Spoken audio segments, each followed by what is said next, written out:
Unit 2, Developmental Psychology. Presentation 9, Childcare Practices. The final presentation for developmental psychology concerns a very important question. How can we apply research into attachment and daycare to real-world issues? In the presentation, we are going to look at both research studies and relevant theories, and consider applications to real-world practices. It's almost as if we are considering recommendations that could be made, for example, to the government, about childcare practices. All our recommendations should be based on the research that you have studied as part of this unit on attachment and daycare. We'll begin with research on attachment. Recommendation 1. Daycare facilities should aim to provide secondary attachment figures to ensure good substitute emotional care. The potential negative effects of disruption may be countered by recognising the role of daycare workers as attachment figures. This is based on psychological theory. Bowlby identified the importance of primary attachment figures for healthy emotional development, but also recognised that secondary attachments provided an important emotional safety net when the main attachment figure was not present. The Soho Family Centre in London bases its daycare programme on this understanding of the importance of secondary attachment figures. Each carer is assigned special responsibility for a maximum of 3 children and is paired with another carer who can step in if need be. These carers form a close emotional relationship with the children in their care. This means that children always have a secondary attachment figure present. Recommendation 2.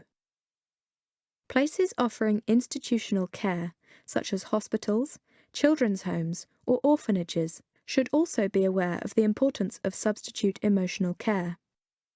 Carers such as nurses should look after more than the physical well-being of children in their care. This is based on research on the effects of the disruption of attachment. Robertson and Robertson showed that the care given to young children in the Robertsons' home led to a much better outcome than the experience of the young boy John. John spent 2 weeks in a hospital nursery separated from his mother, with a good standard of physical care, but little emotional care.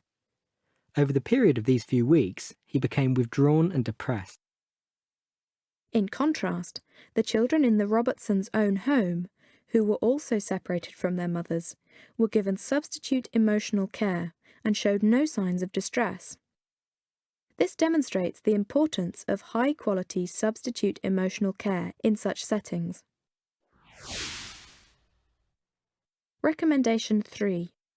Adoption should ideally take place before the age of 6 months. Children who fail to form attachments by that age may later experience attachment disorder. Bowlby's theory identified the importance of early experiences for later emotional and social development. In particular, Bowlby proposed that there is a sensitive period in the development of attachments, and that, after the age of 6 months, it is more difficult to form attachments. This was supported in Rutter's study of Romanian orphans. Those children adopted before the age of 6 months were normal in their development, whereas this was less true of children adopted after the age of 6 months. The children adopted after the age of 6 months displayed signs of disinhibited attachment and attachment disorder. Disinhibited attachment is an unhealthy attachment style where children display an over-friendliness to anyone they meet, but find it difficult to form any lasting relationships.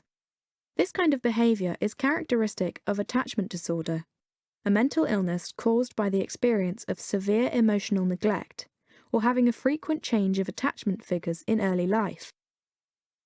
Hodges and Tizard also found that the ex-institutional children in their study, when aged 16, displayed signs of disinhibited attachment.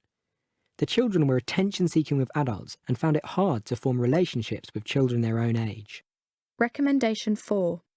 Parenting advice and classes may help parents who have had poor attachment experiences themselves, so they can provide good emotional care for their own children. Bowlby's continuity hypothesis suggested that children who are insecurely attached in infancy will later experience more difficulties in their relationships, for example, with their own children. This means that children who were insecurely attached may well have difficulties forming secure attachments with their own children. This was demonstrated in a study by Michael Rutter and David Quinton. They interviewed women who had spent their early lives in institutional care and observed these women at home with their own children. The researchers rated the women as lacking in warmth when interacting with their children. Such lack of warmth is likely to lead to the formation of insecure attachment between the mothers and their children. We will now turn from the findings of attachment research to consider the findings of daycare research, which also have implications for childcare. Recommendation 1. High-quality care is important in daycare settings to avoid potential negative consequences such as increased aggression. Field's study found that the greatest benefits of daycare on peer relations were for those children in high-quality care. Therefore, if we wish to maximise these positive effects, we need to maximise the quality of care. Offering sensitive care is an important aspect of this. The concept of sensitive care was introduced by both John Bowlby and Mary Ainsworth. They suggested that healthy, secure attachments are formed with adults who responded with the greatest sensitivity to an infant's behaviour. Sensitive care means more than simply responding when your infant cries or smiles. It means responding in an appropriate manner and acknowledging what the infant is feeling. The NICHD study found that about 23% of infant care providers do give highly sensitive infant care, whereas 20% are emotionally detached from the infants under their care. Clearly, sensitive care is an important issue for daycare workers to consider when dealing with young children in their care. Recommendation 2. In order to provide high-quality daycare and ensure positive outcomes, daycare providers should have good staff-to-child ratios. Research has shown that the staff-to-child ratio is related to sensitivity. For example, the NICHD study found that daycare staff could only provide sensitive care if the ratios were as good as one member of staff to 3 children. Recommendation 3. A further feature of high-quality daycare is having a minimal staff turnover. Evidence to support this comes from Rudolf Schaefer, who identified consistency of care as one of the most important factors in ensuring that daycare has positive rather than negative effects.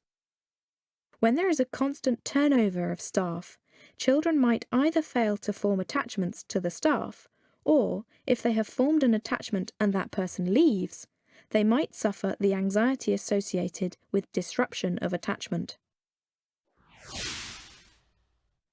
Recommendation 4.